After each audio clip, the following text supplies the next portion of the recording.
product validation, product verification. These are the things that people struggle with the most when doing their product research. That is why I really heavily stress product research strategies and really diving down, because just showing a product screenshot, as a lot of people do, and saying, hey, you know what, this is a great market, let's just go for it, that is not enough. So I'm always trying to find new ways on how to help you kind of get the bigger idea of how to properly do your product research and how to analyze products and how to know whether or not it's actually a product that's going to make you money and that it's going to bring you profit. And today I'm here to share another breakdown of a product with you in great detail so you can kind of have a good mentality when going into market. So let's go.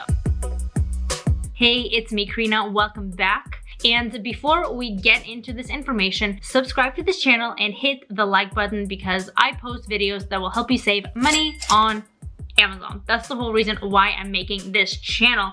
And you're going to really like what I'm showing you today. And if you want another sheet that breaks down a completely new product, such as this one did, it's going to add a lot of value to you, especially if I keep kind of making more of these. So I would collect them if I were you. It's going to be one I've never shown on this channel. It's going to be linked down below. It's completely for free. Download it and keep it, okay? So let's analyze a product. I made this sheet. It does take a while to analyze these products, but I do want to share them with you because you will find a lot of benefits. So this right here, I'm analyzing the poster board. So we're gonna talk about, the goal with this is I'm literally going to show you all the intricacies of certain products and let you know why these products are not good ones to launch. Especially for some of them, they look like they could be good to launch, but in reality, they're quite dangerous and you're going to lose up on your inventory. So let's kind of go through my process as I'm analyzing products. So here is the product. There's a picture of it. It's the poster board, right? So what I did is I found the main keyword. You already know my videos on how to find the main keyword of a product. We don't want to be analyzing markets if we are uncertain if we're actually analyzing the market for the main keyword. Because what can happen is we can look at a market and it might look good, the reviews might look low, the revenue might look high, but it's false, right? Because some of the sellers that are ranking for the main keyword are also ranking for the lower search words, and the other sellers are only ranking for the small word, for the not the main keyword.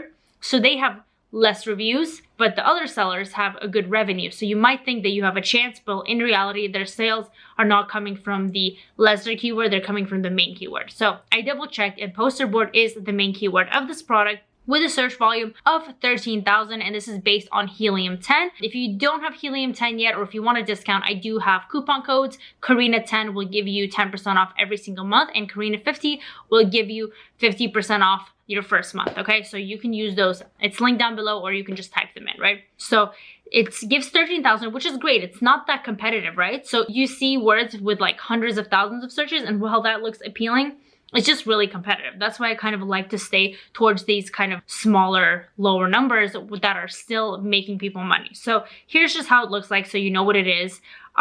Just so it's like easier, that's why I made this, so you can kind of like go and save it and use it later, right? So here it is. Then I did the Google Trends seasonality analysis of it for the last 5 years for the same main keyword of poster board, and over the 5 years in the US. While you can see it's a little bit trendy kind of in February, right? And then it falls down.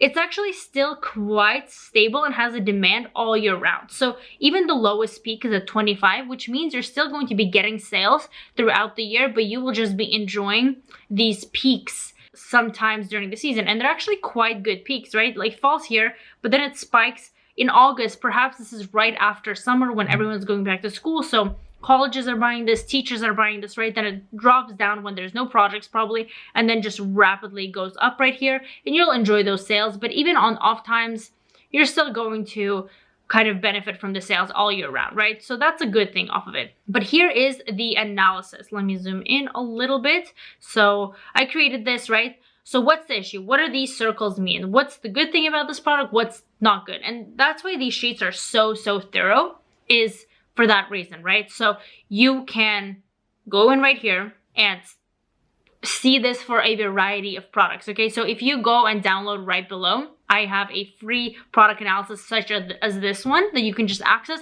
I also have a club. You can try it out for literally just $1 a day for 7 days. So you can have access to even more of these sheets and specific product research videos and access to other really good things that will help you benefit. It's the private label club. It's linked down below as well if you want to try it out. Very, very inexpensive to try it in, and you'll get benefit from the trial as well. So what's good about this, right? So I made a thing, manageable reviews, okay?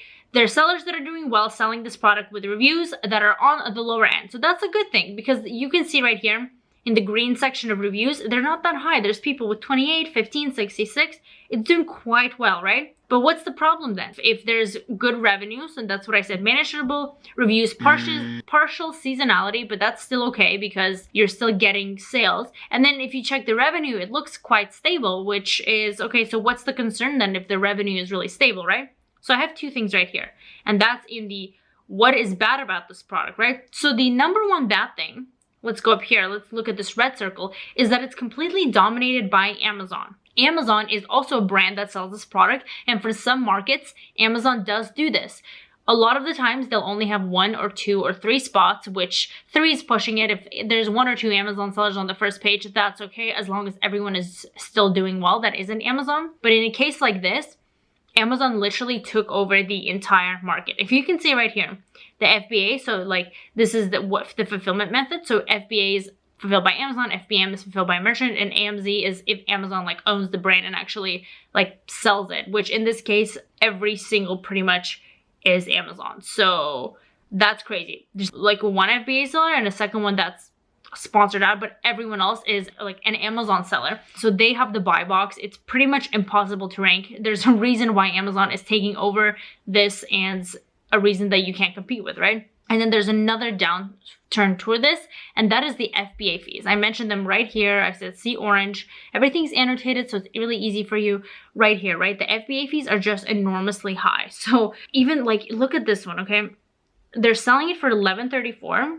But the FBA fee is $13. So they're literally losing $2 per sale. I know since this is dominated by Amazon, they're probably avoiding fees and they're still profitable because they're their own company, so they have higher margins. So that kind of makes sense. But for anyone else, that's just illogical to lose $2 every single time that you sell a product. So for that reason, usually, and even here, look at this, the FBA fee is $14. They're selling it for $12. That just doesn't even make sense, right? If it's if it's not an even playing field with a normal seller versus Amazon. So that's really something to consider and really watch out for this tricky fulfilled by. You really have to check this little category as well. Another thing is like with FBA fees, if you run your profits and you see that even if the FBA fee is high due to how large the product is or how heavy the product is, if you're still making a profit because maybe you can have the price be higher, then that's typically okay. You also have to factor in the sourcing of the product. For example, if you source the product and it's kind of slightly more expensive to source, it might eat into your profit margins.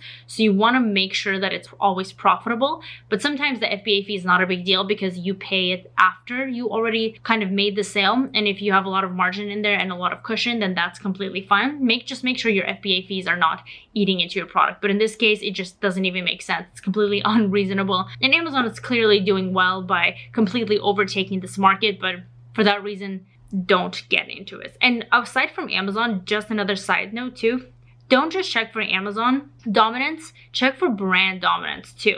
Because maybe this isn't all Amazon, maybe this is FBA.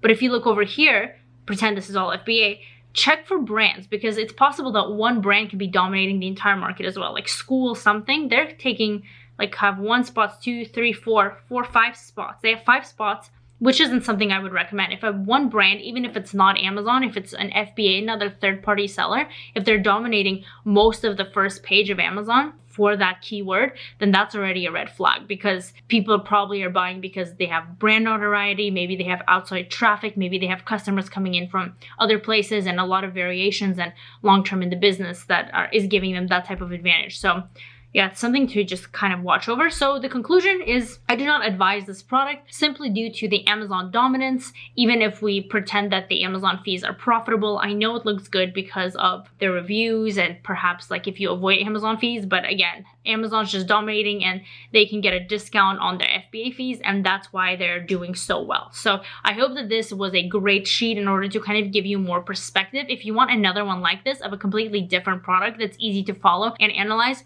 do download that down below. And if you want to try to be part of my club where you have access to other students and more of these and actually exclusive videos about product research that I don't post, as well as a complete mini course about the entire Amazon FBA model, then that's also linked down below. And I'll see you in my next video.